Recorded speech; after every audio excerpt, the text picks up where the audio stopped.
Oli ho'ulo no nakamakani o tapai moku.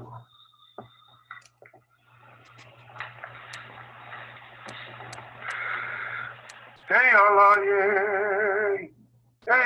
ye na kamakani o tapai moku e. Hey ala ye na kamakolo kolo hai o talahui e. Hey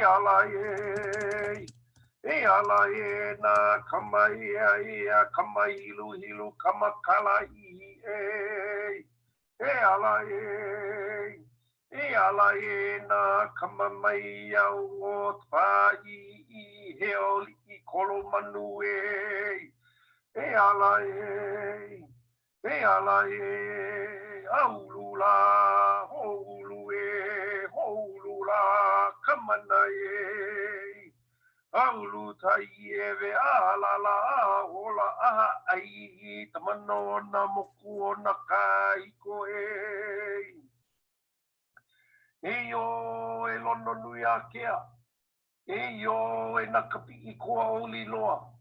Aulu I tamautua kui Hawaiʻi. Eyo e ihi kapalau mai awa. Eyo e nakama o kamalala walu. Aulu I tamautua kui maui. Eyo e kanaloa. Eyo e napuko o tamoana. Aulu I tamautua kui ka hoʻolawe. Eyo e kalaipa hoa. Eyo e na alai nui a hina. Aulu I tamautua kui molokai. Eyo e lana I o ka ulala au.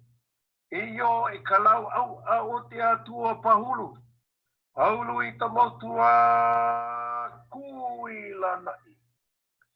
Eyo e lalo vai ea. Eyo e na uhi o kaku I hewa.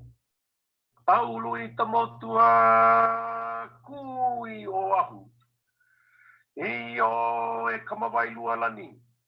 Eyo e na me e o kaumuali.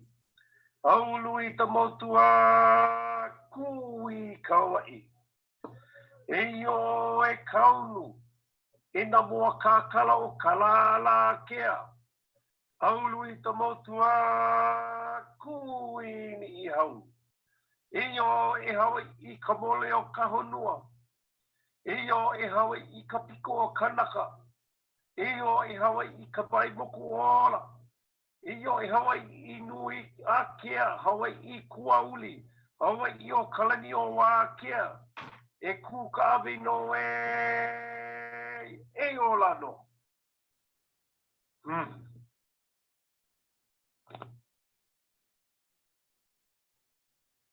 Aloha mai kākou and welcome to another episode of Huewai Ola. My name is Kale Chang. It's my pleasure to be your host.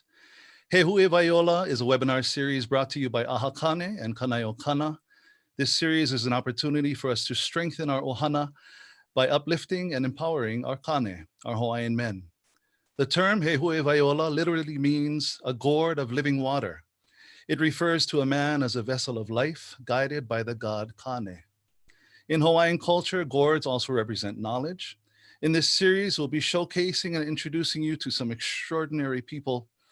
Some may be cultural practitioners, experts in their field, some scholars or leaders in their community, and some may be all of the above. They'll share perspectives, practices, and advocacy in our lahui. We'd like to welcome our viewers at this time. Thank you for joining us today.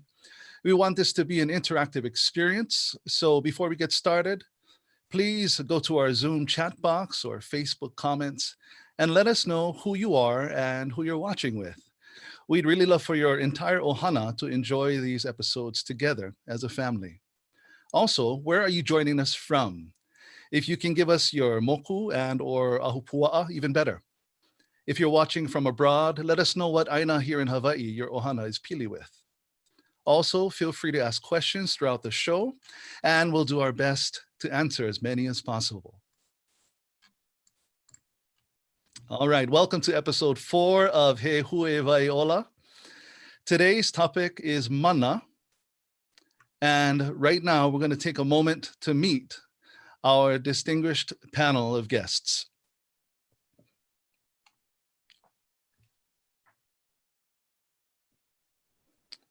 First, we have Dr. Kekuewa Kikiloi. He's an educator, cultural practitioner, and assistant professor at Hawaiiʻs, focusing on Malama Aina, genealogies, cultural revitalization, and community empowerment. He's also helped to pioneer historic research on Papahanaumokuakea, the northwestern Hawaiian Islands, establishing renewed cultural connections to this remote part of our archipelago. He's involved in many community efforts, including Halemua o Kuali'i, working to build a cultural foundation for Kane through leadership, ceremony, and protocols. Let's say aloha to Kekuewa Kikiloi. Aloha, thank you for joining us. Next, we have Kumu Hinaleimoana Wong. She's an educator, composer, filmmaker, practitioner, and steward in our Hawaiian community. She has and continues to be the face and voice on the front lines of many of our Hawaiian issues and works tirelessly to protect, uplift, and inspire our people. She is the founder of the Kuleana Mamo Transgender Health Project. She's penned many oli and mele, including 2 Hawaiian anthems for the 21st century, Ku Ha'aheo and For the Lahui. In 2015, she starred in an award-winning documentary, Kumu Hina, and with that same director, Dean Hamer, recently released Kapai Mahu, an animated film done entirely in the Ni'ihau dialect of our Hawaiian language. Aloha mai hina. Thank you for joining us. Mahalo. Aloha. Our third guest is Edward Halealoha Ayau, formerly trained and educated as an attorney, but he also takes great pride in his training as a cultural practitioner to Mālama Iwi Kupuna. Over the years, he's traveled the world, repatriating and returning Native Hawaiian remains and mea kapu to their rightful place. He trained under Edward and Pualani Kanahele in traditional protocols relating to the care of our Iwi Kupuna. He's done great works in many different capacities for our lahui, and we're grateful he's taken the time to be with us today. Aloha, Halealoha, Ayau. Welcome. And finally, besides being an esteemed kumuhula from the island of Maui, Hōkūlani Holt is also a playwright, composer, educator, and cultural practitioner. She was a founding member and director of Punanaleo o Maui, a coordinator for Napua no Ayau for gifted and talented keiki, cultural program director for the Maui Arts and Cultural Center, and now directs the Hawaiian language and cultural programs at UH Maui. Like Halealoha, she has also traveled the world, but she really enjoys working to educate, malama, and inspire her own community at home on Maui. Let's say aloha to all of our guests. Thank you for joining us today, our panelists. Aloha. Aloha. Again, welcome to episode 4 of Huewai Ola. Thank you again for our participants, our panel today. We are here to discuss mana. In our Hawaiian dictionary, mana is defined as a supernatural or divine power or energy. But we all know it's much, much more than that. What I'd like to do to start off our discussion today, could each of you on our panel spend a few moments reintroducing yourselves and maybe how you were introduced to the concept and Hawaiian value of mana while growing up here in Hawaii? Kumuhoku, would you mind starting us off? Sure. Aloha mai kako. I'm Hōkūlani Holt. As much as I would like to take credit for heading the culture and language of the university, I don't. I am the director for Kahikino Kala, which is a scholarship program for Native Hawaiian students interested in science, technology, engineering, math, and Hawaiian studies at the university. Oh, wonderful. Yeah. So I was very fortunate to be raised by my maternal grandparents, as well as being raised by a mother who was extremely proud to be Hawaiian. So, I always say my tutu didn't go, okay, Hoku, today we're going to learn about aloha. No, you learn by being there, watching what they do, experiencing, helping, And then later on, when you get older, you find, oh, there's words for this. Yeah, there's concepts for this. So I think mana is kind of the same way for me. It is being able to be around people who exuded those kinds of beliefs and behaviors that helped. And I believe mana also has to do with being able to be external, not only internal. So their mana was what they did in their ohana, what they did for their community, how they lived their life, and then I was the beneficiary of that by being there with them. So I really didn't know the word mana when you said, "Oh, and how did you learn mana?" I didn't know I was learning mana. I didn't know that I was learning mana until I went to the university, and then I learned there was this word called mana, and this is what it was. Yeah, so it came because of the people I was surrounded by, what the people that I was surrounded by helped me to experience, to learn, to do, and then that their internal strength was what I experienced, and how they manifested that into their community is also what I experienced. So, that's going to be my first deal. And then, we got 2 hours, we can talk some more. Yeah. And that's such a Hawaiian way of learning. Yeah. You don't even know you're learning. Halealoha, can you continue? Tell us a little bit about yourself. Aloha no kako, Halealoha Ayau, Hekekia Reynolds le Aloha Ayau, Kumakua Kane, Lawo Mura Monike Ala Ka'eo. And I guess, well, number one, I wanted to say I'm a proud graduate of Kamehameha School. But I guess for me, mana, echo what Auntie Hōkūlani said, like, it's almost awkward to talk about something that is intrinsically understood and instinctually understood. Yeah, because the awkwardness comes in trying to verbalize something that's been happening to you your entire life. So the question of when it first happened for me, I'd imagine it was when, my headland puka on February 8, 1964 from my mother.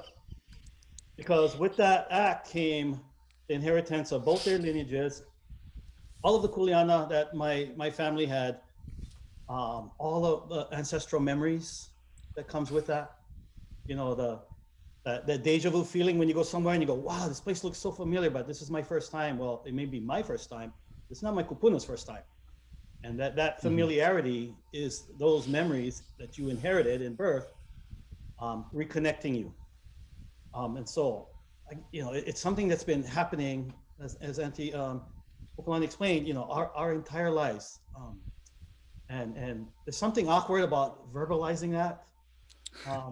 But at the same time, I think it's extremely important that we acknowledge it.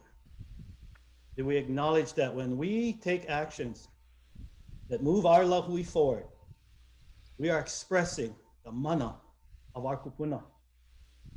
And when we do things that move our lahui backwards, you also exposing your kupuna. So the point is, like they kept saying on the mana, don't be that guy. Don't be that guy. That takes us back. But take pride in and have the courage to move the lahui forward. Mahalo, halealoha. Hina? Oia, ke aloha nui no ia kako pauloa, mahalo ke ia launa ana, ke ia la, ke kino wau, Moana, Matias, Lawa o Hanale, Ayau Wong, Mo'opuna ke ia na Don Furtado, Matias, Lawa o Mona Kanani o Kalani ke aloha. Pela no me o umaukupuna, ka au ko umako kane, he mo'opuna ho ike ia na Hanale, Kunlim Wong, Lawa o Edith, Kamkiu Look. Ya'u in speaking of mana, as the eldest mo'opuna on my mother's side of the family and the youngest mo'opuna on my father's side of the family. Like Hōkūlani and Halealoha spoke of, there was never any time where it was deliberately said that this is mana or this is aloha. Concepts were simply the practice, and only like my comrades here and on this presentation, only until I got to the University of Hawaii did we actually have to identify certain things. But um, being the mo'opuna that I was on both sides of the family, it afforded me great privilege, but great responsibility. And the fulfillment of that responsibility or that kuleana thus earns, a level of mana. You acquire mana because of how you fulfill the kuleana that you're given. And um, that's my little intro. I can expound on it later on. Mahalo for allowing me to share that moment with you all. Malo Hina, thank you for sharing. Yeah, for me too. Besides Hawaiian music, I wasn't even introduced to the concept or of mana or other Hawaiian values until later, like high school and even college. Kekuewa? Aloha, everyone. Thanks for the opportunity to be on this panel today. I think, at least for myself and many, I think, of my generation, we didn't really grow up with a strong sense of identity, and we struggled with that. Trying to find a sense of like who we were, going through schooling, and many of us sort of found our way as we entered college. I do believe what everybody is saying here, where mana and ancestral connection happens from the day you come out of the womb. But whether or not you're entirely conscious of that is another thing, I think. And that consciousness doesn't always explicitly happen until, for some people later on in life. And I think that's what's happening for a lot of us, where, we go to college and we learn about things, decolonization, things like that. And you start to realize that all these things happen to us historically, and that there's intergenerational trauma that's happened in our families and our communities. And we start to break free and realize that we have a strong connection to the past and our ancestors. They are alive in us today, and that we have an obligation to make things right again. I think when we come to those realizations, some people have it earlier than others. Some people have it later than others. That's when mana becomes a little bit more explicit in your lives. So at least for me, it was a little bit later that I started to realize these things, and let's say like catch fire in a way. Like you ignite, yeah, in a way. So mahalo. All right, Kekuewa, Malo for sharing. Okay, so we're already seeing that there are significant and specific elements that help us define what mana is. So let's spend some time and let's start digging into that a little bit. Let's start with Kumu Hina, if I may. Let's talk about genealogy and its role in mana. Genealogy and its role in mana. For me, I'll speak from my personal experience. On the side of my mother's, family, as the eldest mo'opuna, my days were spent not being a punahele child, but being a pailani child. And that pailani child, again, it was a wonderful experience growing up, because I was privy to all of the conversations of all the kupuna. My grandmother, Mona, was the last girl of 16 children, and my grandfather, John, was the first boy of 14 children. And they both, on their own time, and in their own way took me to each of um, their siblings and their children, and I now have a greater understanding of our own mo'oku auhau and the lines that we descend from, and that understanding is part and parcel of what I consider mana. It's one thing to descend from whoever we come from, but to understand whom we come from and to understand our role. I know that my role, having been very privileged to meet all the family, is when necessary, I might have to be the one to call all the family. I might have to be the one to build bridges between the family. I might have to be the one to, um, to hold things together when there are family struggles. So again, that's on my mother's side, and again, that's where I was given great privilege. But now, at 48 years old, I have the privilege and the honor of, looking after my mother, and that's my privilege. And I know that because I was given much when I grew up, even on my father's side as the youngest. Oh, great privilege, and because of all that I was given, I must now absolutely make sure that I give back. So to me, the mana in this equation is there the mana of knowledge that is handed to me from my family. This understanding, the gifts that I was given means nothing if I turn my back on my kuleana. And by embracing my kuleana, um, that is when mana is afforded to me. It's not something that you can go by. It's not something that you can see. It is part and parcel of honor and dignity for doing what you must do, and knowing the difference when, where, and how and why to do it. Ai. Mahalo Hina.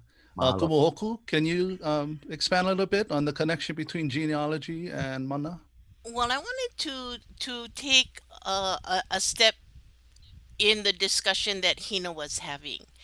And I think what we are genealogy is the word, but I think what it is how does mana manifest in our families?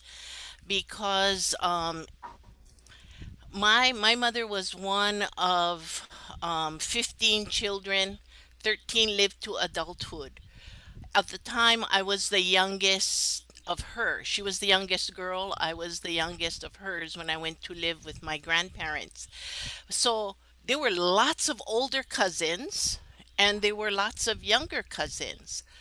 But I think the family living that you had and the genealogy that comes through that because of the family that you exist in is where that mana is developed.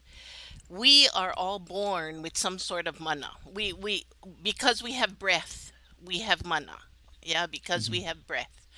But how that mana is developed, is grown, is expanded, um, first begins in the family, and first begins by how um, you as an individual is developed as a person in your family. I'm very fortunate. Again, I was raised by my grandparents, and like Hina, I'd say I was Punahele. My cousins might say I was bordering on Pailani, but I say I was Punahele, but they might say I was bordering on Pailani because I was the only one that got candy and they never did. So, so things like that. But it is within the family that you learn what your kuleana is, and then how you are to fulfill it. Um, we don't always listen. To this very day, I went, oh, I should have remembered what she said about this, and oh, I remember that, but I don't really remember it. But how you are brought through your life is where this mana can develop or not. My grandparents were country people. I was raised country. The last house on the last road at the end, 12 families in the community, that's about it. So we were country living, which is a great place way to be, but that also taught you kuleana. You had to do stuff.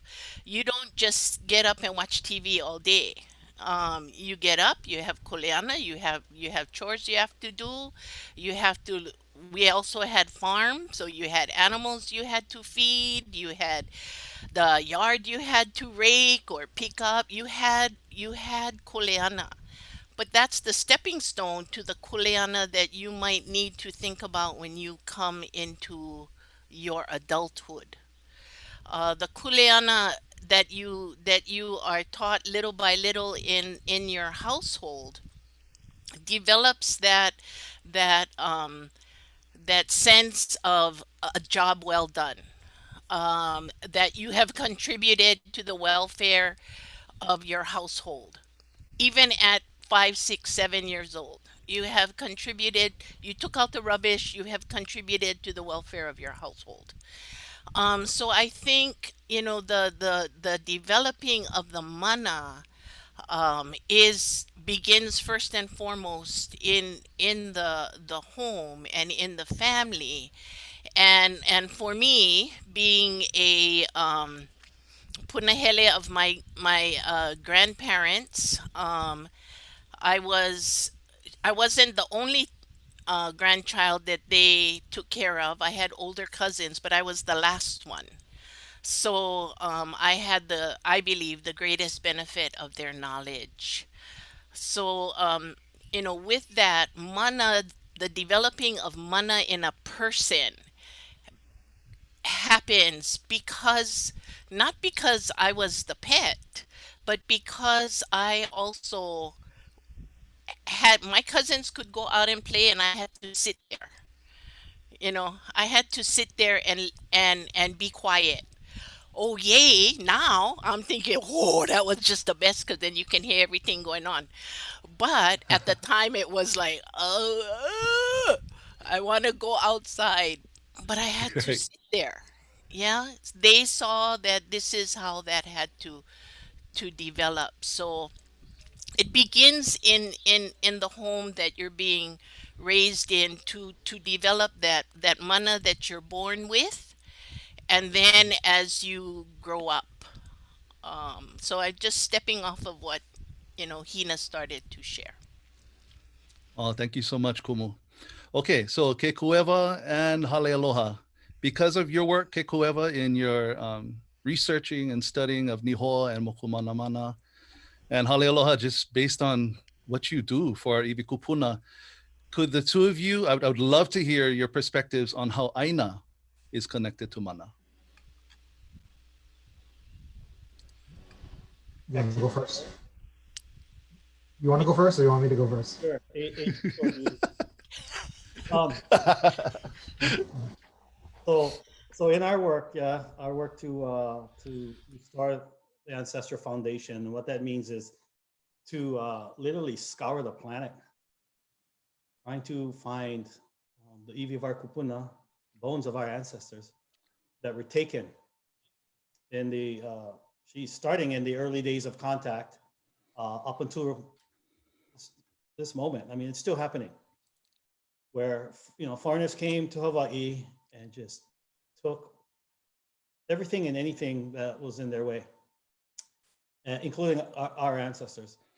And so the connection to Mana and Aina in that regard is, this really complex, challenging task of identifying where these kupuna were taken from. Out of the recognition that, we call ourselves Hawaiians, but we're really very distinct and different depending on what island you come from. And so, on our island, on Molokai, like any other Hawaiian community, that even breaks down even further depending on what part of the island you live.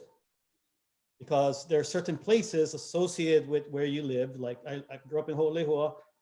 Our family is actually from Pelekunu on the north side, but Mo'omomi was our place. Mo'omomi was where we learned to swim, we learned to fish, we learned to gather.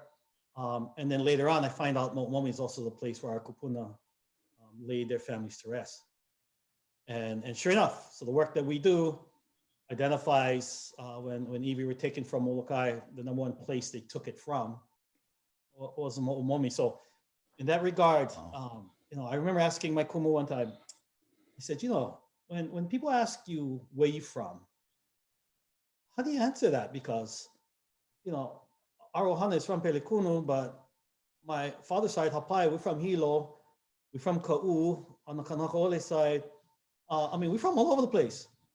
So what answer, and her answer was, she says, I usually say where I have at least 3 generations of iwi buried in that aina, that's where I'm from. Mm. Because I'm literally from my mother and my mother's mother, and so it's that matrilineal line of connection to aina. And so in our work to malama iwi, provenance is the term that's used. Yeah, identifying where they're from is one of the most important challenges that we face.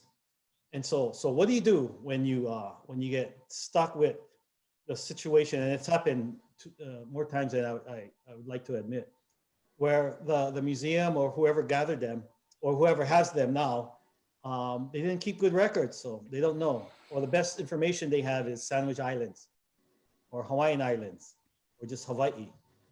So what do you do? And for us, the answer is you look back at our values, you look back at our traditions, you look back at our practices for the answer going forward. So, and one of the first times we were faced with that challenge, I think it was like a week-long repatriation trip, and we went East Coast, Central U.S., Kansas, and then West Coast. And we had a large number of iwi kupuna that the institutions could only say they were from Hawaii. So what we were gonna do with them, and every morning when we would wake up and have breakfast, I would ask the team, how did you sleep? Did anybody dream? And this one kupuna from Kauai would say, all these kupuna came to me, people I don't know. They kept coming to me in my dreams. She said, so I called home to my community and I asked community leaders whether or not we would accept the kuleana to hanai them and bring them to our and plant them in our community. They would become part of our ohana. Hanai. And I remember just sitting there just going, the realization that a lot of the answers to the problems we face today are contained in the values, are contained in the mele that our kupuna left us. If we lack the courage to look into those chants or look into our values, that's our problem. So in this case, the training taught us, no, that's the answer, that's the lead, that's the kupuna weighing in on their own issue of where to take them. And so as a group, we all agreed, and those kupuna went to the community of Hanapepe and were reburied there. That's our answer to the challenge. But what it highlights is the importance of our oneha now, of our kulaiwi, and why you have to do whatever you can to make sure that you have the clearest information about where to take them back to. And if you don't, then you rely on this. That's why we do ehomai. That's exactly why we do ehomai, because we're trying to gather that kind of ike that we need to guide us today. Recognizing this interdependent relationship our kupuna, they still listening, they still watching. Maybe they're not so happy about some of the things we do, but they're not going to help you if you don't ask, if you don't call. And if you're too busy thinking about, because your spirituality is placed somewhere else, to include them in your everyday life, then no blame them for not guiding you. But I tell you, once you dial in, they are there, they are waiting. They want to be part of the family again. And they want to be able to be in a supporting role. And, especially for you, Connie, who are listening to this, don't shy away. But again, they're not going to help. Ask. And if you don't know how to call them by name. And they're going to help you. I mean, that's the nature of Ohana.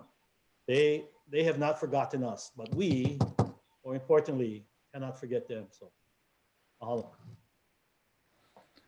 Mahalo, Halealoha. Mahalo, Hale. I mean, that's so on point.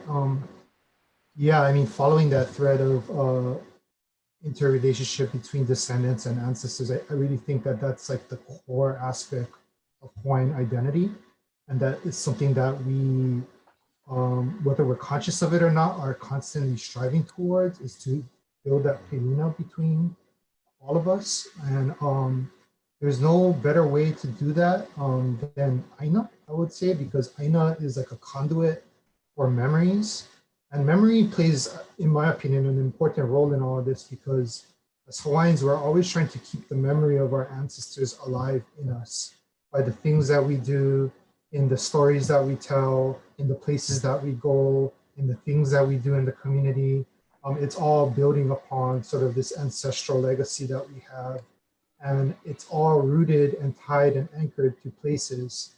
So as we go to places throughout our lives that we have ancestral connections to, it starts to reignite memories. It starts to kind of get all of these higher level things kind of moving.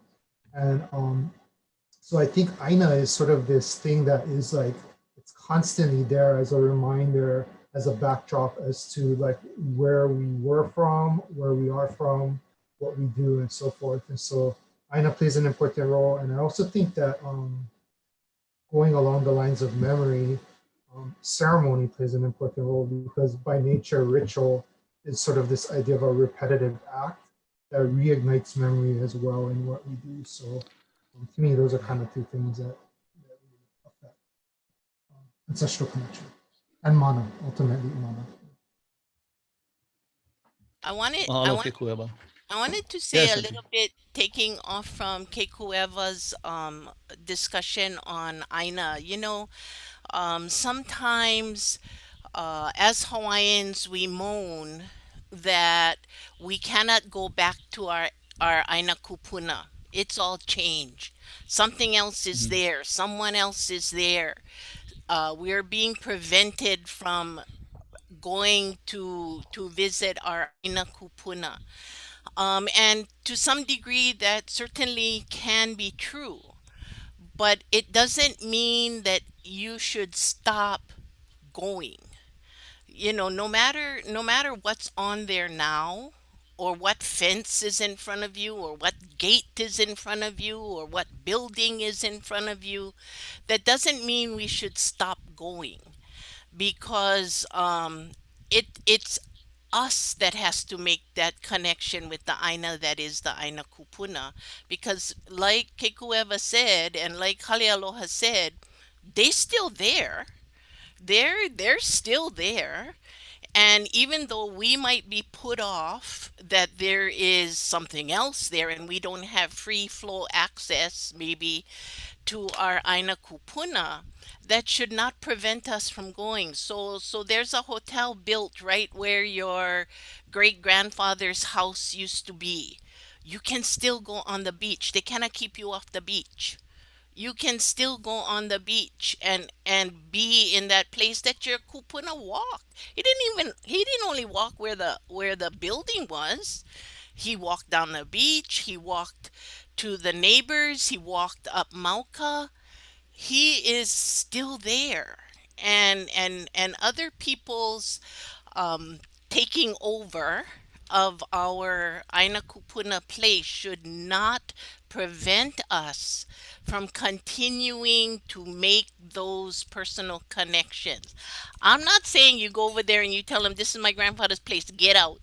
But I am saying that if you want to make that connection to the place that is your Aina Kupuna, you should go, and in whatever manner is accessible to you. So because today, just because we live in our one little house in our one little neighborhood and we think this is our only one little place, that's not true.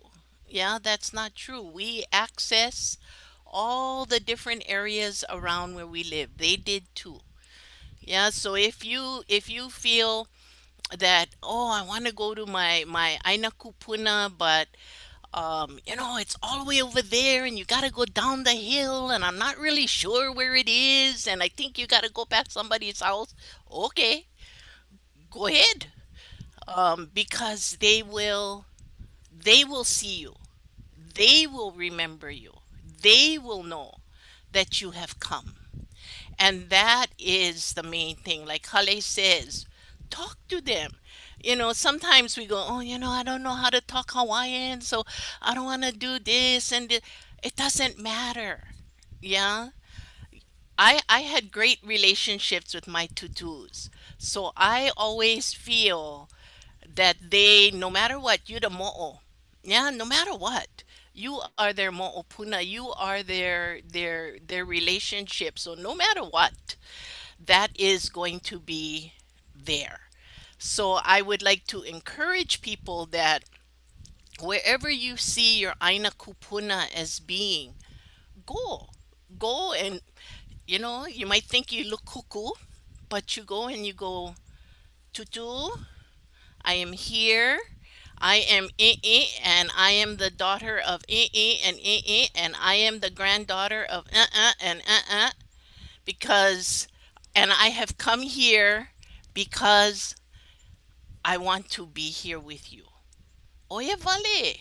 And you sit and you wait, you listen, you smell, you experience, and then you don't just leave and then 20 years later you come back. You gotta, it's like when you go visit your grandmother, you gotta go every so often. Mumbai, she goes, whose child are you? Because they didn't see you a long time. Oh, okay, sorry, I'm done. Mahalo kumu.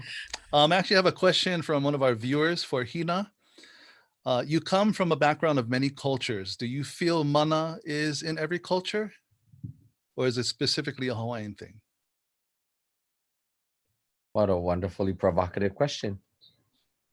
I believe through my personal road and journey that we as Kanaka, we as Hawaiians, we're part of a larger family. And that family expands into the Pacific. Western scholarship has put the term Polynesian to who we are in the larger sense of the family. And having learned a couple of other dialects of our Polynesian language, I would say that, sorry. No. Stop.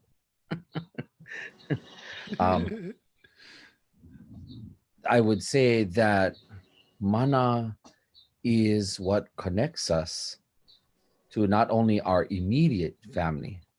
Now, again, for our viewers out there, I am referring to our immediate family, not from the immediate mother and father and grandparents. That's our microcosm of family. But in the larger sense, the macrocosm, we as Kanaka, our larger family is out there. And I've had the privilege of connecting with the larger family in some really intimate ways. And so I'm constantly cross-referencing language and practice across the ocean. So mana, yes, mana echoes through our daily lives, being Kanaka, but it is also very much a part, not necessarily spoken of, you know, in the way that we may articulate, because we come from a people that have been largely colonized. We come from a people that have experienced great loss. We come from a people who sometimes have to piecemeal our knowledge and understandings if we were not given it from our genealogy and our history and our learning. But in other areas of the Pacific where our family is located, they still hold on to certain kinds of ways of life. And that mana, the word mana is the same there as well. So yeah, that's a brief answer to the question. I appreciate that. You know, I could certainly go on a whole lot more, but I'd like to be Of respectful course. of everyone here. Thank you, Hina. Mahalo. Halealoha, I've seen presentations you've done either at Ahakane or other places. And what stuck out to me is how you emphasized how important discipline is in regards to mana.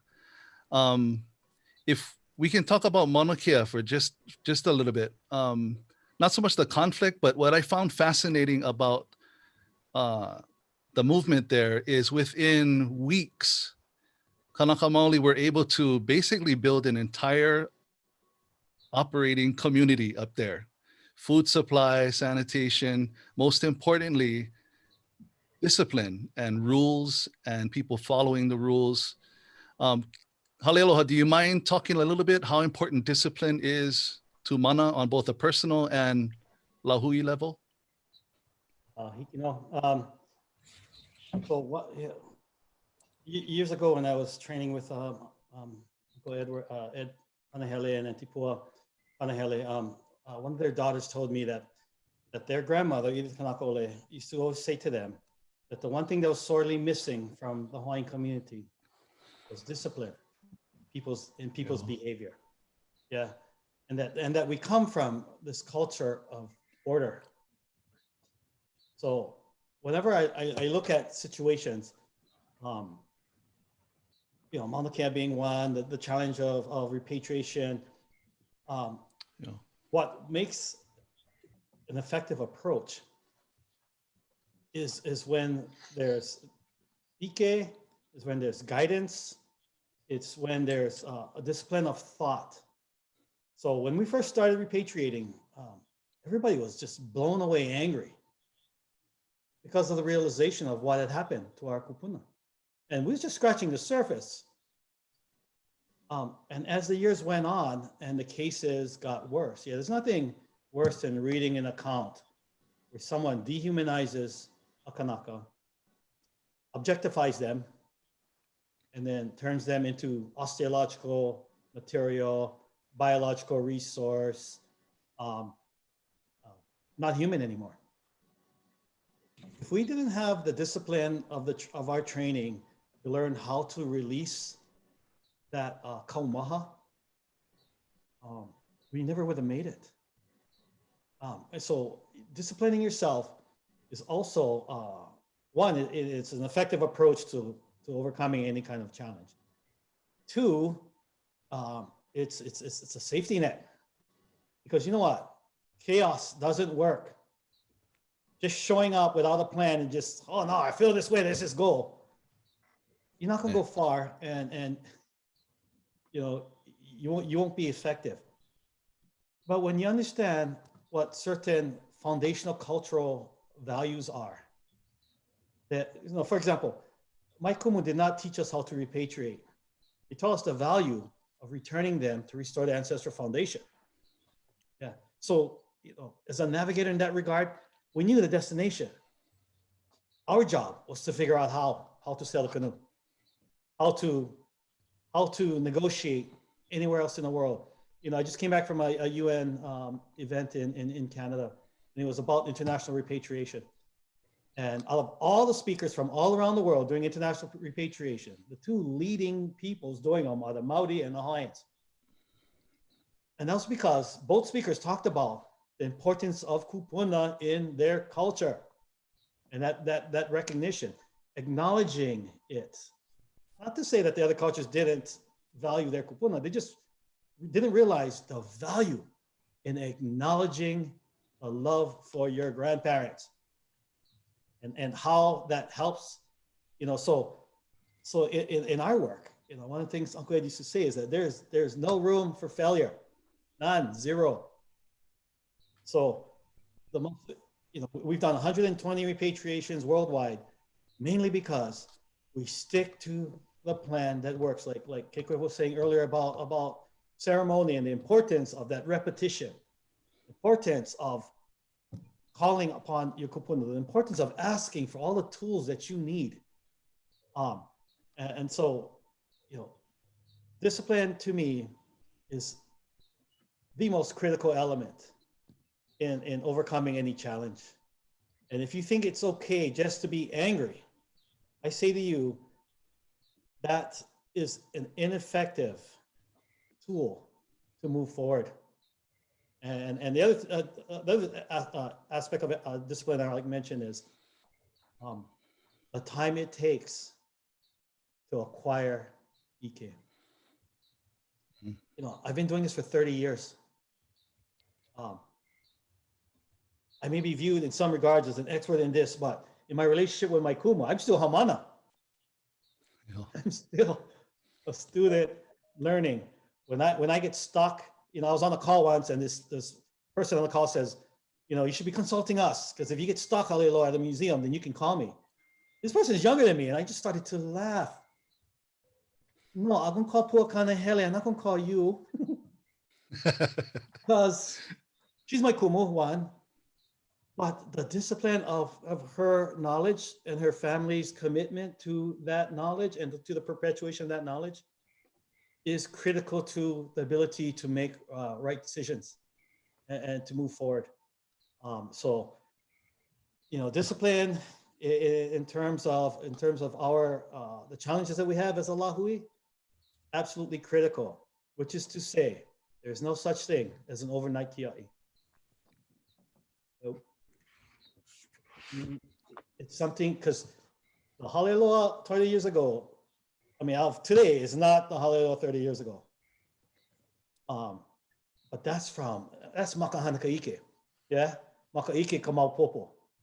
Like, I don't have that understanding when we started. I just had anger. And maybe that was good enough to start, but it certainly wasn't good enough to sustain. And I've seen the growth of many Hawaiian men. Kekuewa, I hope you don't mind, but when I first met Kex, he was a fun guy. And then he became this really serious guy. And then he became this very enlightened guy. Because, and the progression is just beautiful to watch, largely because of this reconnection with his family and to Abahana Mokuakea, back to our ancestral place, which is, this beautiful and powerful place to reconnect to yourself. And, I value those relationships. I value the ability to have seen, all of our friends go from, yeah, let's go do this, to let's go do this well. Let's go do this the right way. Onipa'a, yeah? Do not move for the sake of moving. Move with intent. Move with design. And if you're smart enough, by all means, honane. Because it is, there's nothing more beautiful than getting people who don't realize it do something that's best for the lahui, but the standard or the guiding principle has to be pono. Like you cannot use that tool to manipulate people in the wrong way. It has to be in a pono way. So yeah, mahalo. Mahalo, Halealoha. If I can continue on the thought of ceremony, cycles, reoccurrences, kumuhoku, and then also kumuhina, if you can touch on this. Wait. Can you speak about, I'll get into, I have a question from a viewer, but can you speak about the relationship between mana and kapu aloha, and also the importance of aha, or the repetitiveness of morning, noon, night, doing something steadily, and the discipline of that, if you don't mind. Hina, you want to go first? If you wish me to go first, I Go, go, go, go. say that. Um, although admittedly, I'm trying to wrap my thoughts on how I can best articulate this. Khalid, put that to me one more time. The relationship between the concept of mana and kapu aloha. Okay. So, in our community here on Oahu, I found myself much engaged in the community when many of our kia'i no mauna kea, we had our kia'i leadership and everyone else who went up to the mauna, and people would always ask me, "Oh, kumuhina, you going? You know, how come you're not over there?" And all kinds of questions. And I would always say that, you know, I am not direct mauna leadership, but I am Oahu, voice of Kako'o and Kia'i, and I view my role as having to keep the lamp burning here, and if need be, to help provide leadership and whatever else is necessary here. So I found myself often engaged with the community on Oahu. Now, Kapualoha, Kapualoha, everybody came out to hold signs, hold flags, and to show a sign of support. But what was most challenging was when Kapualoha was being invoked, meaning when the requirement for our people to have a level of aloha, and that means a very clear understanding of the definition of aloha in this context. And that means that, like Halealoha said, that discipline, you must be disciplined. If we think that we're going to serve our lahui and we're going to advocate for that which we are standing for, then we must make sure that everything is consistent so as not to create an opportunity for either negativity to be said, to spoken of, or to be directed towards the very thing that we're supposed to be standing for. In other words, Oahu's actions were going to reflect very heavily upon Hawaii Island leadership. Because why? Because we're all supposedly standing in the name of the same effort, yeah, to kia'i and to protect our mauna. So again, the mana comes from that ability to be disciplined so that you know you're going to keep applying yourself out there. You're going to keep bringing yourself forward. If you're going to hold your sign or hold your flag, but not to take it to the level of, as we saw in some of the public demonstrations, where inappropriate things were yelled out. No matter which side decided that they wanted to express themselves in a way that would reflect poorly on the level of discipline that we as Kanaka know that we are capable of mustering. That, to me, is a good example of mana and kapu aloha.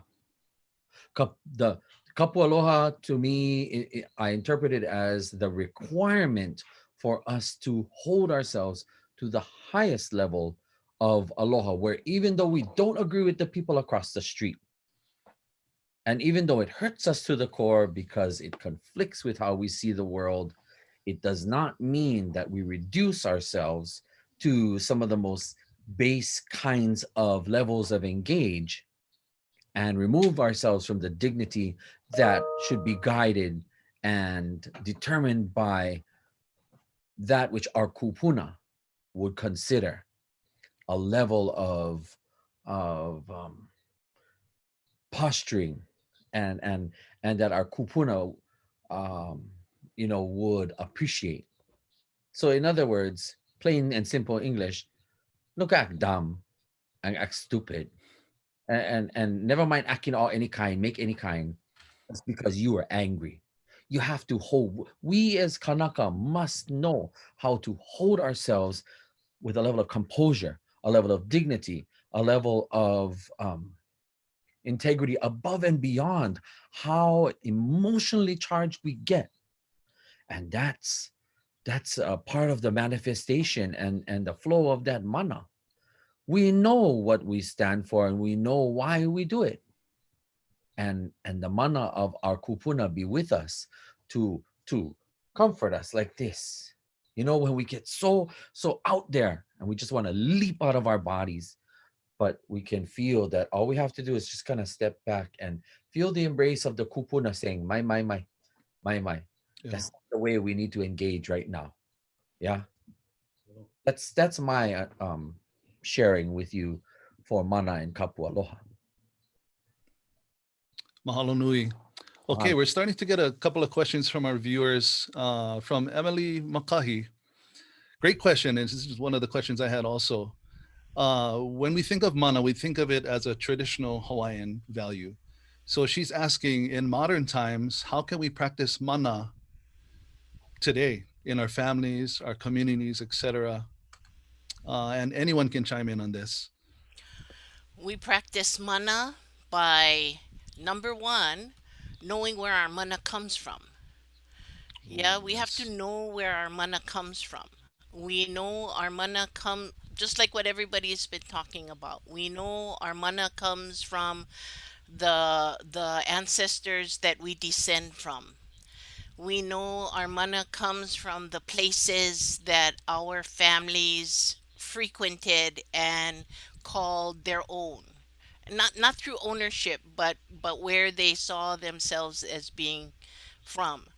Our mana comes from the knowledge that we have acquired throughout our lifetime from teachers, from experiences, from being able to access our kupuna through ritual and ceremony. All the things that everyone has been talking about is where mana comes from, and it continues to come from there every day of our life and will every day until we become the kupuna kua kahi, kua lua, kua kolu, kua ha. It is mana isn't from then and from now. Mana is a continuum. Yeah, it's not okay. There was mana during the time of no contact Hawaii, and then there was mana now that's different mana. It's the same mana. It's the same mana. It's not different. How we choose to manifest it might be different. And that's what has been said by Halealoha, Kekuewa, Hina. How we choose to manifest that mana through the discipline that we know our kupuna were all about and our culture demands of us, through that disciplining, through ike of learning, through hana, through makahana ka ike, through doing we acquire mana, through being a part of positive action we acquire mana around with people. So it's not so different. It is just like what happened 100, 200, 300, 500 years ago.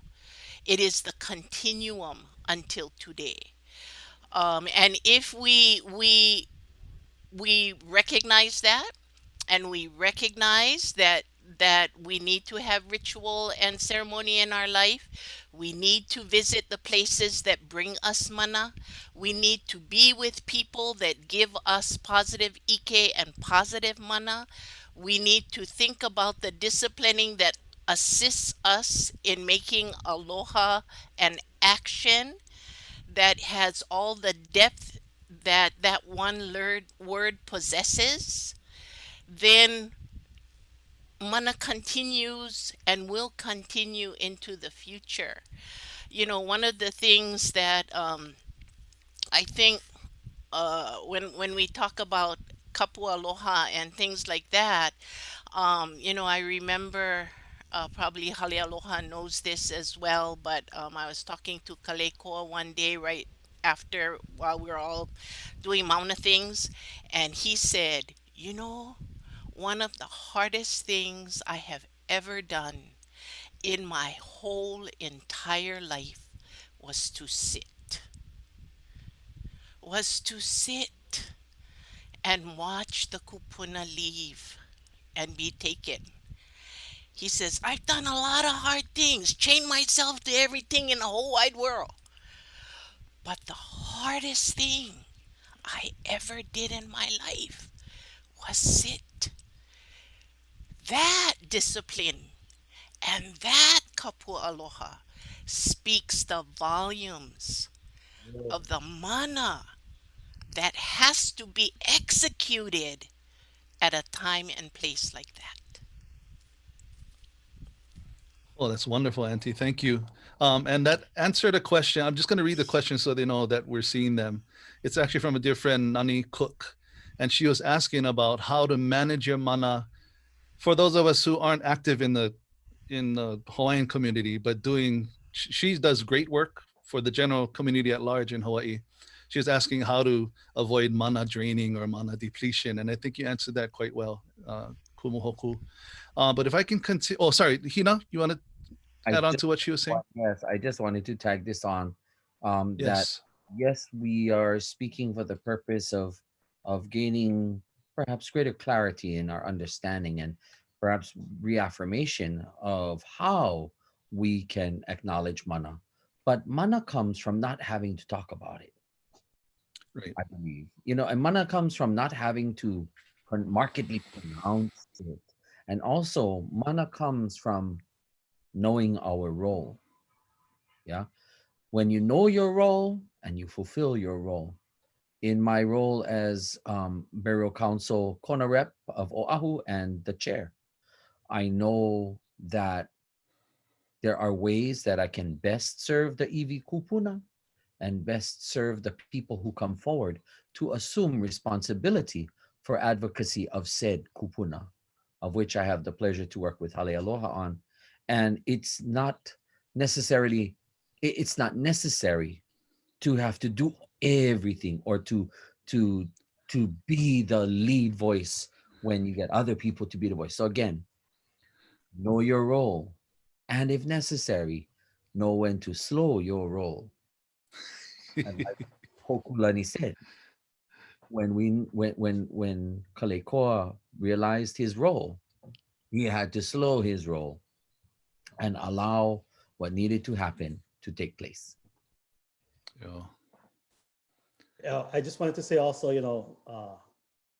Yes. I'm glad that Tehuku gave that example, because for me, when Mauna Kea first started happening, I wanted nothing to do with it.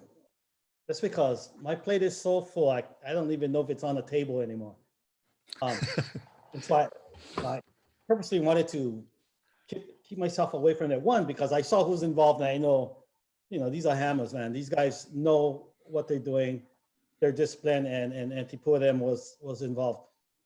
But for me, seeing the images of of July 17th, 2019, when those kupuna were being taken, including my kumu, and watching the discipline that Kalekoa, Kahokahi, and everyone who was there demonstrated, that was the inspiration for me to get involved.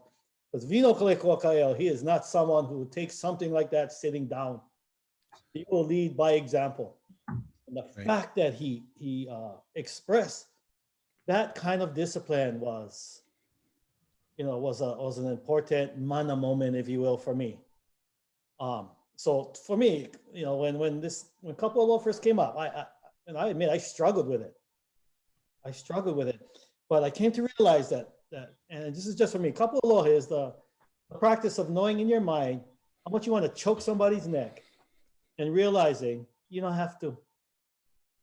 That it's better to choke their neck by demonstrating disciplined behavior.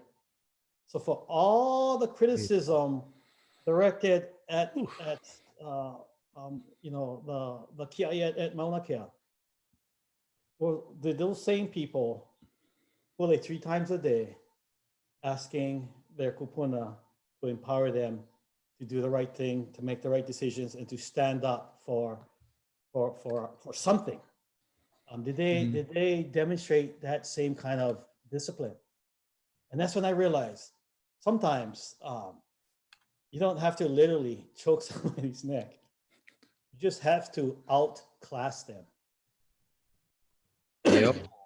And demonstrating disciplined behavior and making intelligent decisions is a real powerful way to trump somebody else's criticisms. And so for me, once that happened, that was it. I wanted to go to the Mauna. I wanted to be, that's when it started resonating with me about why it was important. But it was that event, it was that day, it was that demonstration by the Hawaiians that were there, by everybody that was there. This was a Hawaiian Homelands Road. They were targeting the arrest of elders. I mean, who the hell does that? On Hawaiian homelands, some of whom are Hawaiian Homes beneficiaries, while Hawaiian Homes stood by and watched. I mean, if that's not enough to inspire anyone to action, I don't know what is, but it inspired me. And mahalo Kekuewa and the rest of the leadership for reminding us that discipline is our most effective weapon forward, and not just discipline of ourselves, discipline of our minds, discipline of our mouths, discipline of our thoughts. Yeah. So mahalo. Mahalo, Halealoha. Thank you for sharing that very personal experience. I guess staying along those lines, for other panelists, do you have a manaful moment to speak of? Either something that was very enlightening, inspiring, or helped you huli in a certain way to change? Can I add something to something the in your life? last question, Holly? Yes.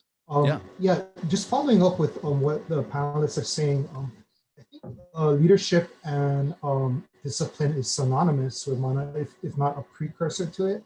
And there's a lot of important people here and names being mentioned in the discussion that are like the greatest leaders in our community, pretty much.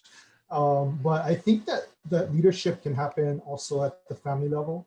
And I think it's not something that, people should be afraid of, like, oh, I could never like lead a movement and stuff like that. Well, the movement starts at home, right? And so I think it's important for parents, especially Kane, we are, this is a Aha Kane sort of a series here, to think about, like, what ways can you contribute to the household that helps to hold it all together, right? And it can be things like, it doesn't have to be like leadership in the sense where you're directing, bossing, and you're like center stage. Leadership can also be servant leadership, right? Like doing what needs to be done, even when you're not getting credit for it, kind of thing. And so sometimes doing things like, say, if your family's genealogy isn't done, well, maybe you should take the initiative to try to finish that out for your family, or to try to interview some of the kupuna that are still alive. Or maybe you can learn recipes from your family to keep them alive, or try to find the old photos that you have. And then, those are kind of all background things, learning about your inherited mana and the legacy of your family. But there's also things you can do to push the mana of your family forward. Yeah? What is going to be your imprint in your family in this generation as a leader, as a makua? Will you start particular types of memorable events, like different benchmarks, different rites of passage? We celebrate Christmas, we celebrate Easter, all these different holidays, but are there different types of important events that we can celebrate that are important Hawaiian events that we can bring into the consciousness of our family? I think those are all important things that if we're going to build mana lahui, it has to start with mana ohana. Yeah? So things that we can tangibly do, especially in this pandemic, to sort of start at the ground level to all build towards this elevation. Mahalo. You know, when I only have one granddaughter, and I was fortunate to be in the room when she was born, and I was fortunate that my now son-in-law, he wasn't married to my daughter at the time, but my now son-in-law agreed that my granddaughter will have my name, that on the birth certificate that he is father, but her name was my name. Not even her mother's name was my name. She went by Holt-Padilla. And my I told my son-in-law later on, I told him, the best thing you can do for her is make good memories. They didn't know at the time she was going to be an only child. So talk about Pailani. But I told him when she was born, make memories. And so, he take her fishing, they go camping. She can tell you all the names of the fishes in the little cooler. She can name them because he helped her learn how to do that. The things that she got was soon gone, but the memory of those fishes remained to her at age 26. So I would agree with Kekuewa that within your own households, it is, what memory do you want your children to have when they become parents? Ooh, Yeah, what wow. memory? Mhm. What do you want them to remember of you, of the time you spent together? Um, because I was a single parent, I took my children with me everywhere. Yeah, because my mother took me everywhere and my grandparents took me everywhere, so it kind of like that's what you do. And good, right, or indifferent, you can all of you know my kids, so you can ask them, so how is she as a mother? But and you'll get the inside scoop. But nevertheless, as makua, our job is to make this next generation better than us. Better than us, know more than us, do more than us, feel more than us, experience more than us. Because then that's how our lahui grows. The next generation, smarter, do more, know more. So, as makua in our households, how what are we going to want our children to remember when they become makua themselves? And I think what Kekuewa was saying is exactly it. Yeah, is exactly it. Mahalo. Yes, Kumuhina? Yes. When I taught K through 12 for 13 years at Halaulokahi Public Charter School, I sort of earned a reputation of being a rather forwardly and oftentimes aggressive kind of teacher, where I was strict about certain things. I was real easygoing about other things, but strict for certain things. And that's because Right. I needed things to be a certain way in order to ensure that the lesson that needed to go out to the haumana was not only conveyed from me, but also hopefully acquired by them. And so, um, it, you know, there were times where I was challenged, and it was said about me that I was too this or too that, meaning that I I wasn't giving enough, I wasn't flexible enough, I wasn't something enough, or I was too much of something. But when I think about it, the very reason why I was brought on to the effort at that school was to bring an element to the best of my capacity of how I viewed being Kanaka. And I was raised by my elders. and there were certain things that were just so, like this. You don't have much wiggle room. Yeah. And of course, we understand, oh, he pauka ike kahalo hokai. You know, not everybody feels or thinks the same way, but certain things are like this. That way, you guarantee the outcome. And now, in hindsight, I realize that it's because everybody else was coming from a different culture than me, and it's not.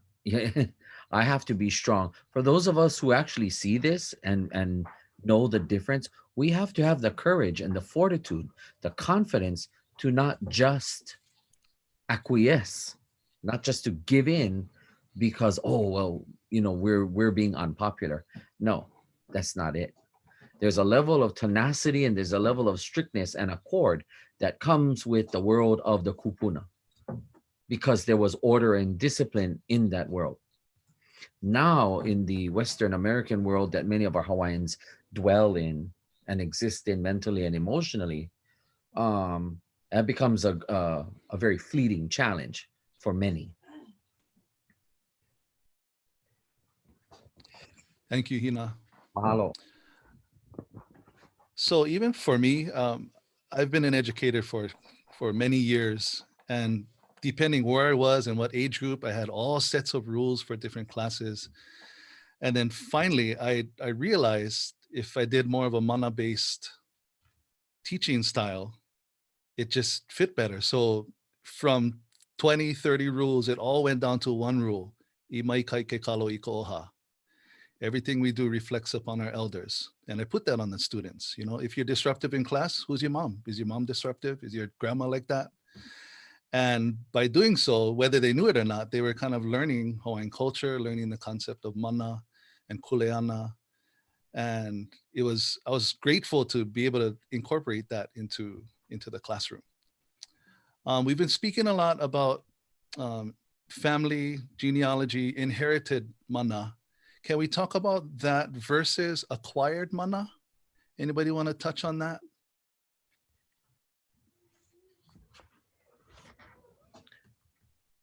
Did you say inherited versus acquired?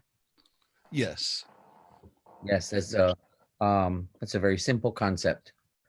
Our inherited mana comes from our genealogy. It comes from the deeds of our makua and our kupuna and the ancestors before us, good and bad. It could be good mana, it could be not so good mana. It comes part and parcel of who we are, and what our name is and whom we descend from. Whereas acquired mana, in the case of a name that I won't mention here, but every time I encountered this name, this was clearly a Hawaiian name, and it's a family last name. The name itself translates into that which brings on the understanding of completely losing it, completely going ballistic and just being out of control. That's when you explore the dimensions of that family name. And I didn't realize it until I experienced it, not only with teaching school level age and now in teaching adult level age in incarceration, that, you know, that acquired mana really does sometimes echo very clearly through the generations. Now, the acquired mana is where you could be that someone who was born with a lot on your plate already for whatever reasons. You could have a whole lot that came with you and your family and your name, but you can actually work towards changing the color and the course of your life. Yeah. I guess what I'm saying is the folks that I work with at those various age levels, they really had some struggles that had to do with how they made decisions and how they thought and how they saw the world. Now that acquired mana comes in is when you are cognizant of it and you can actually make effort to be different, to earn different, to work towards something different. Yeah. We could have come from an abusive family, but we can work towards a different kind of mana that issues forth from us. You know, we could descend from people who have real no good kind mouth, you know, and really harsh words. Some of my kids, all they hear is F, F, F, F, F, and all the other obscenities told to them. And I would tell my children, you can make an active choice and you can choose to deliver otherwise. You know, and the mana comes from being able to not only discern that, but to be able to actually implement it. I'd like Mahalo. to say a little something along what Hina started, and I think it really also has to do with what you do with that mana you have acquired in your life. So, everybody acquires Ike. Yeah, you go Mhm. school, everybody acquires Ike. But what you do with that also impacts upon the mana of that Ike.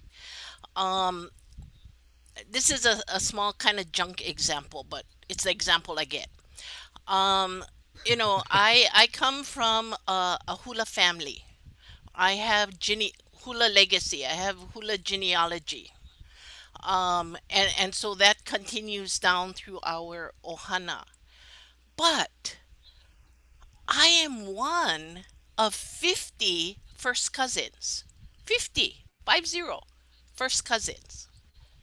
There are only two of us that have become kumuhula of my generation. And there are two more that have become kumuhula of the next generation. What happened to the other 45 when hula was taught to all of us? You came, all the grandkids came to my tutu lady and tutu man's house for the summer. That's just what we did. Everybody came. And my auntie, who lived in the household, taught everybody hula. What happened to the other 45? Yeah. So it is what you do with the EK, positive or negative, like Hina said, positive or negative. It's what you do with that increases or decreases the mana. Now, I'm not saying, I get mana because I do hula, but in my ohana, for some reason, there is that, as well, circling around in there. So if hula is the mana of my ohana, yeah, if hula is the genealogical mana of my ohana, what did my other cousins do with that mana? And why didn't they do something with that mana? Yeah, I don't have the answer for that. I asked them too myself. I said, why you not do hula?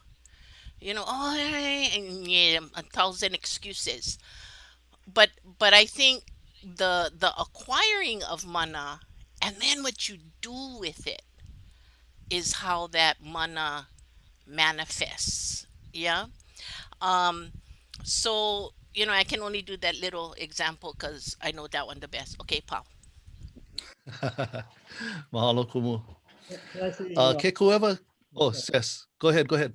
Oh, um, so yeah, I absolutely agree.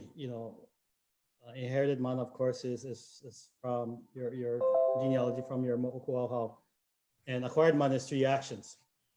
And one important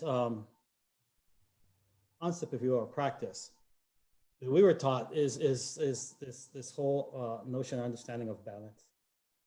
And so when it was first taught to us, because I was raised, Western education, I assumed balance meant equal. But in this training, that's not what it meant. Balance meant the presence of the opposite. Not, you don't, and in fact, you don't want it to be equal. And so when you, when we do ceremony or we go to do our work, if something negative would happen, I remember the first time we went, something like this mundane happened. Somebody's bag never show up. That person got all freaked out, like, oh my God, this is a bad sign. And my kumas just started to laugh. And they said, no, it's actually a sign that United Airlines misplaced your luggage. It's not a sign from the kupuna that this is a bad thing. But the whole point was that when we would do this work, is understanding that negativity demands a seat at the table. Demands a seat at the table. And so when you're managing a ceremony or managing energy, you want the negative present. Your role is to marginalize it. Recognize them, marginalize it, put it in its box and go, yes, sir. Now we're going to be successful. The negative has revealed itself. And now we can, because without that negativity, you can appreciate the righteousness of what you're doing. And now we're like, oh, so when we go on these trips, we used to always tease each other, like, who's going to be the negative on this trip? And then I remember for years just priding myself that it never happened to me. And then when it did, I just couldn't take it. Like, I couldn't talk to anybody. I just thought, I can't believe it. But it's understanding. So, you know, if you're doing a ceremony with only kane and it's involving kupuna, that's not necessarily a good thing, because you're overloading on ku. And where's Hina? And we did a trip recently where we couldn't find enough wahine to go. And I was thinking, how can we make sure that we have an effective ceremony? You know, we need Hina present. And then my dear friend who's Mahu was like, what are you talking about? Hina's covered. And I just laughed. I was like, oh, he's so right. And we proceeded. So, you know, acquired mana is absolutely what Auntie Hoku said. It's about what you do with it. You know, so, because I have friends who was heavily taught by their kupuna, plenty ike, and they just keep it to themselves. And I remember Dr. Tai Kavika Tengan saying, what is the point of the knowledge if you don't share it? What's the point of it? What's the point of knowing something? So for me, when I teach, and I'm because of what we do, you know, it's not for everyone, but I've really, you know, like matured in. Before it was follow what I do. Now it's recognizing, no. Let me guide you back to your kupuna. And then let your kupuna take you by the hand and show you how your family wishes to do this, how your family does malamai naivi kupuna. And that's a recognition of what you do with ike that you get. I always tell my haumana, whatever I teach you that's in your head will be meaningless to you until it migrates to your na'au. Once it migrates south, and once it reaches your na'au, then you can understand the true wisdom, the true mana of what's being said, which is to say, you know, your kumu's role is not to answer all your questions. Kumu's role is to arm you with enough ike that you can reach back to your own kupuna and be led by them. And so for me, what these lessons, what these practices over the years made one thing very crystal clear to me, and people always get upset when I say this, but I'm only referring to myself, is that for me, the ultimate mana moment was realizing why I had to release Christ out of my life. Like, well, not because that's how I was raised, but I knew that I wasn't going to elevate my understanding. The only way it was going to be elevated is if I completely trusted my grandmother, my great-grandmother, my grandmother who's a kahuna pule, my great-grandparents, my family who knew and I could fully trust that when I needed help, I needed inspiration, I needed the right answer. Of course, you know, when Hina was doing this, that's the power of your wahana, is always knowing without a doubt, with absolute confidence, they're gonna be there for you. They're gonna be there for tell you, hey, no jump, or they're the one gonna tell you what you just did was wrong. They're the ones that can always love you. And in that regard, you know, as Hawaiians, we are never alone.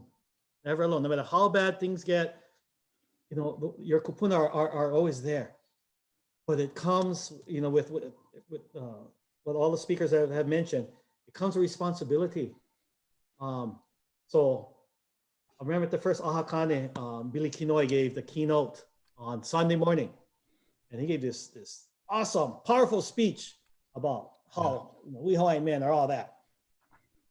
But he was setting us up, because at one point he says, all right, so look to your right and look to your left. So we all do that. And he goes, the person that you're looking at, some of you abuse your Hawaiian wahine. And if you are, then you do not belong in the company of men.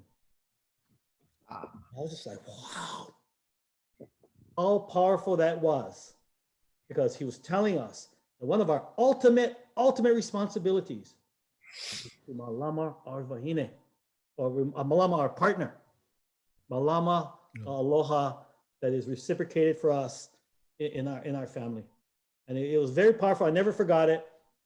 But that's to me acquired mana, is understanding, having it manifest itself in my na'au, and then project it forward in terms of action to reground our Hawaiian men, to understand, like Kekuewa says, what their roles are in the family, and let me go one more step further, because my shit don't stink. And you know what the downside of taking a leadership role in this movement? The downside is the time you're not spending with your keikis. So you gotta check yourself, because every time somebody says, "Oh, Halealoha, we need your help," instead of trying to help the problem, I think, how can I help them understand how to address the problem themselves? Because every time I do that, every time I have to step in at Kauai Ha'o, every time I have to bring back kupuna from Cambridge or Germany or England or wherever the hell, that's the time I'm not spending with my keikis. So what kind of example am I being about being a responsible, kane, if I'm not caring for my own family? I'm not caring for my own keikis. So now, before I do this work, before I do this trip, I hang out with my keikis and I ask them, may I have your permission to go do this? Because that's time I'm not going to be with you. We just went to Cambridge in February, and I made it a point in the ceremony to thank them for allowing their father to spend time away from them, because that's a primary role.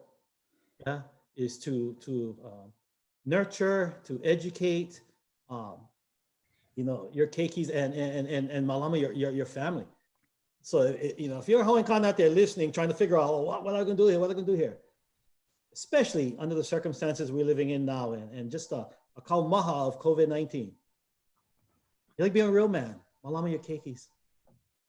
Malama yourself. Malama your keiki. Malama your partner. Malama your family. Starting there. That that may be difficult in these times where there's plenty stress, there's plenty pressure. Rise above it. Discipline your mind, and rise above it, because what comes with that is just this complete empowerment of what it means to be a kane. That means to be responsible. And I'd be remiss if I didn't mention that. Like, oh, you do all this stuff for the lahui, yeah, but my son Koya, he suffers because of that. Because I am not spending time with him, or spending time with my daughters. So if you're out there going, oh, I'm going to call him up because I have this problem, and if I tell you no, I'm telling you no, because I rather spend time with my kids. Aloha. Aloha, halealoha. Anyone else want to add to that train of thought? I'd like to just chime in by saying that I would like to challenge all of our kane to really consider through what lens and whose eyes are we viewing, whether kane or wahine, or somewhere in the middle. That we must try to always have a perspective of Kanaka as the center of our world and Hawaii as the piko, our piko. And so one very small example is about men don't cry. You know, real men don't cry. Well, I believe that applies to the Western American man, because in a Hawaiian and Polynesian sense, real men cry because real men are real. They're Kanaka, they're human. Real men understand. In fact, sometimes as someone who has migrated from one side to the other, part of that migration from one side to the other, from Kane to Wahine, was also my journey on reconciling my own inner understandings, my emotions, and everything else, and making myself good with myself. And so I can't tell you how many times I recall hearing this understanding of real men don't cry, when in fact our men do cry. It is when our men allow themselves to cry, when you show that you're willing to be vulnerable for the things that matter the most, to show emotion, that shows great courage, that shows great greatness of character, and that shows depth of understanding, that shows that you have the capacity to feel. How can that not be a sign of great character? How can that not be the demarcation of that which makes us Kanaka, all of us, male, female, kane, wahine, mahu, no matter what? If we say that our culture is about aloha, that aloha is expressed in a myriad of ways and a myriad of emotions. And some days those emotions need to come out. And all of us, I believe, that as a colonized people, I think many of us have either not been taught, or many of us have forgotten how to ue, how to cry, and really cry to the extent where, like our kupuna, when they cry, they ue or they kanikau, and they, it's a very, very emotional place. But that's a part of how we allow our mind, our hearts, and our spirit to heal over trauma, over trial, tribulation. That's how we show success. That's how we show many, many things. But please, for our Kanaka, and even for Wahine tuning in, ue, to be able to cry, it's important. It's who our people are. Mahalo Hina. Hello. So just to recap, this is a wonderful time spent together. We went over the definition of mana, the different elements of it, including genealogy, or how Kumuhoku more correctly said, just the mana of your family line. Aina, discipline, how mana doesn't necessarily mean power. It means to sacrifice and to discipline yourself. We talked about it on the grand scale of the lahui. We talked about it. Kekuewa mentioned some wonderful things, how to build mana in your own household through simple things like time spent together, cooking, making memories. Any other message we want to send to our viewers out there at a household level, to the individuals watching our screen today?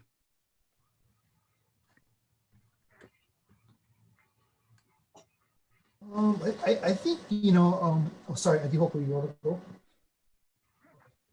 I'll go real quick. I think, it's important for us to remember sort of the role of the Hawaiian man in the household. I know oftentimes that gets overlooked, especially today. We see it in the statistics, from incarceration to domestic violence, abuse, all those types of things, that Hawaiian men are struggling. And I think it's an important message for us to get out, that we need to be more conscious of what is the role of the Hawaiian man in the household today. And in the past, it was pretty clear, but today with Western expectations, it doesn't always meet the Hawaiian realities. And so, like I said before, I think Hawaiian men, we need to network, we need to reach out, we need to tune in to He Huewai Ola and the types of topics that are being discussed here, because these are all things that we're trying to do to help rope you folks in so that we can build a stronger Kane community and support network for one another. And also for us to emphasize that there is value in what you folks know. I think oftentimes you see cultural practitioners on, or political leaders and so forth doing all these things in the community, but everyday Kanaka has knowledge as well and has particular skill sets and hobbies that are important to the building of the Lahui. And so tune in and try to check out some of the topics and try to get engaged in some of this, because I think you'll find that there's a place for you here. Mahalo. I wanted to leave when we had our little talk story earlier, just among us. I gave this example of what mana isn't. Mana is not the T-shirt that has the muscle Hawaiian guy with the helmet on, riding on a lion. That was the T-shirt I saw that said mana. Yeah. So that's not mana. Yeah. And I think to loop it back to where we all began, um, that mana is kind of undefinable as a one thing. And I think when we all started, we all had a little pause to try and think about what is mana, and how we saw mana and experienced mana. But to say that you are seeking mana is not it at all. Yeah. If you're listening here and you go, I want to acquire mana, and I want to acquire mana by doing what these guys said, that's not it at all. Yeah, that's not it at all. So hopefully what we have shared here resonates someplace, something, one thing, two things, three things, resonated to your na'au. Because everyone sitting in front of you knows that that's the check, the na'au. If something resonates in your na'au, that's your ike kupuna. That's going, baby, baby, that's the one over there. Listen, listen, listen, baby, listen. That's the one over there. Yeah, if something in your na'au went, that's your ike kupuna going, baby, try listen, try listen. Yeah. And if you go through life going, I'm going to acquire mana, I think you're never going to get there. Yeah, but listen to the ike kupuna. Mahalo. Wow, mahalo kumu. Hey, Kekuewa, a quick question. Are you going to be offering a class on mana soon? Um, I don't know. That the answer is I don't know. I did offer Oh. one this past semester. It was an experimental course that we offered, Hawaiian Studies 301. It was experimental is the best way to put it. With throwing the pandemic, and it got kind of chaotic towards the end. But I thought there was a lot of good guest speakers in 3/4 of the class, I would say, throughout the semester. Amazing practitioners, and I think it was important to expose the students to community members that were doing things. I think oftentimes academia is in this ivory tower, sort of in books, things like that. So having them actually meet people that were doing ceremonies and rituals and had good point perspective was pretty valuable for the students. So I think it's something I'm trying to develop along with Ahakane, Ahawahine, any of the panelists here that would like to be a part of this as well. It's something that I want to see happen, but I take up the directorship actually of Kamakapua Kalani starting next month. So I'm not going to be teaching quite as much, maybe not for a while. So I don't know when the next time the class is going to be offered, but it's definitely something I want to do. O mai ka ia oi. Mahalo. Yo. Thank Hey, you, Kekuewa. Kekuewa, you know, I'm always down to support what you're doing over there. So feel Appreciate free it. to call on me if Yeah. you need Same me. here. I would like to say this to folks, and this kind of piggybacks on what Hōkūlani said earlier, and that is that for as much as I enjoy a nice looking ride that has booming sounds, just because I enjoy those things, and for as much as I enjoy all of the exterior stuff that make make our our decorative Kanaka side come out, that's cool, that's fine and dandy, but um internally, yeah, we cannot be the Hawaiian that wears Hawaiian words on our shirt or our hat or somewhere on our clothing, or go around, put flag stickers and fly the flag on the back of our truck and think that that is what's going to make us more Hawaiian. That's simply a mild extension, to say politely, of how we feel. But our Kanaka-ness comes from the choices we make and how we think and how we see the world. So, as I tell my attendees who come to my prison classes, I say, you and I possess the incredible capacity for greatness. You know, if you're going to be that Kanaka that says, yeah, I'm proud to be Hawaiian, that's great. But your manner, your demeanor, your mindset, the frame of mind and the frame of heart, the frame of spirit that you come from and that which you approach situations with needs to reflect that sense of pride and that sense of duty and responsibility to being Kanaka. Therein lies yet another avenue for mana to come to you. And that mana is it is a privilege to acquire mana in such a way. Mana, clear example, in high school, Kale, you remember in high school, yeah? When we used to sing Yeah. and we used to do long hours, we call kind of practice and stuff like that. Many people used to come to me and ask me to lomi lomi. And after I would lomi them, all their ache and pain would go away. And one day I remember I complained about it. And after that day, I was never able to really like lomi people, but have their eha go away. Because why? I complained. And as the kupuna bequeath to us and leave to us, they bestow upon us the power. See, there is some accuracy to the Western sense of knowledge is power. So if knowledge is power, and mana is one of our primary words for power, that knowledge is our knowledge of who we are as Kanaka. What is our practice? What is the range of our practices? And how do we honor those practices? And I did not honor the practice that was given to me for that. I disrespected it. And it was quickly taken away from me till today.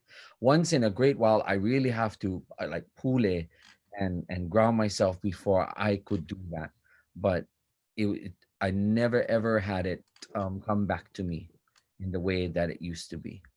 But again, aloha to all of you, and hope that our sharing serves you today.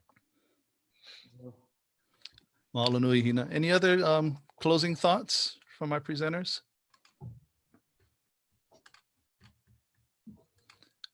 I think we've. Oh, Halealoha. But I just wanted to say, just I guess to try sum up after or summarize is, if one, to me, mana is more subconscious. It is best addressed to your actions, and for our kane, the one principal way of doing that is learning discipline and being, honor your wahine, honor your partner, honor your keiki, but above all else, honor yourself and your role as as a kane in as part of the team that maintains your household, and that's at the ohana level. And then when the kahea goes out, like at Mauna Kea or Kaiahao or Aimanalo or Kahuku, guide your family to that space that ultimately allows our lahui to move forward. And in doing those actions, whether you realize it or not, you are acquiring, you're improving, you're building, your mana. And you're gonna know that, in so many different ways, just in terms of internal happiness. You can start having more dreams about your kupuna, about your family, and the world is gonna seem a whole different place. That sense of disempowerment is going to disappear because you are managing the energy, of your family and of yourself, and don't fear that. Have the courage, have the audacity, if you will, to be responsible, and to put aloha at the forefront of everything you do. And if you have any questions, call Kalu-Wong. Yo. Hey, wait a minute. Well, to all of our wonderful viewers out there, thank you for joining us. To our presenters, Kekuewa, Halealoha, Kumuhina, Kumuhoku, mahalo nui. I hope people understand how valuable this time and how powerful this sharing experience has been, and continue to learn from it. I love the messages of inspiration and encouragement, but more importantly, the realness, the wake-up calls, the poignant points that everybody made about you cannot just grab mana. You need it takes discipline for sure. Thank you so much for joining us today. We appreciate your time. I'm going to do a couple of things to close off our episode today. Again, to our viewers, mahalo nui for joining us. We invite you to tune in to our other Kanaʻokana programs, Lea Nui Nui, Aikole, and of course, keep watching us, He Huewai Ola, every Friday, 2 p.m. You can follow us on Instagram, at Ahakane and Kanaʻokana, and our Facebook pages as well. We also have a survey that it's an opportunity for you to help us improve our show. And it's in our comments, SurveyMonkey, to let us know what you think. And yeah, that's about it. Thank you for joining us. We'd like to mahalo our sponsors. Mahalo nui to all these people who made He Huewai Ola possible. Kanaʻokana, Ahakane, Papa Ololokahi, and Consuelo Foundation. Now remember, as we've been mentioning, all you kane out there, you're not alone. It's a kako thing for sure. During this pandemic especially, we want you to remember that you are indeed not alone. If you need assistance, we have pages of resources here for you. Don't be afraid to reach out. This show will be up online until the next show is posted and so forth. So you can go back to this and pause it and check out all the resources. We also have additional resources for kupuna, for veterans, and even if you are going through something in particular because of this pandemic, reach out. There's help for you out there. We're here for you. Again, take a survey. Let us know how we're doing. Your voice matters. Tune in every Friday, 2 p.m., Kanaʻokana's Facebook page or website. And we'll see you next Friday at 2 p.m. Mahalo nui again to our panelists. On behalf of Kanaʻokana, Ahakane, and He Huewai Ola, aloha. Aloha. Aloha. This has been done. From this problem you can't run. You must stand up and be proud. Sing this message right out loud. Tell me where are the brothers who stand up and fight?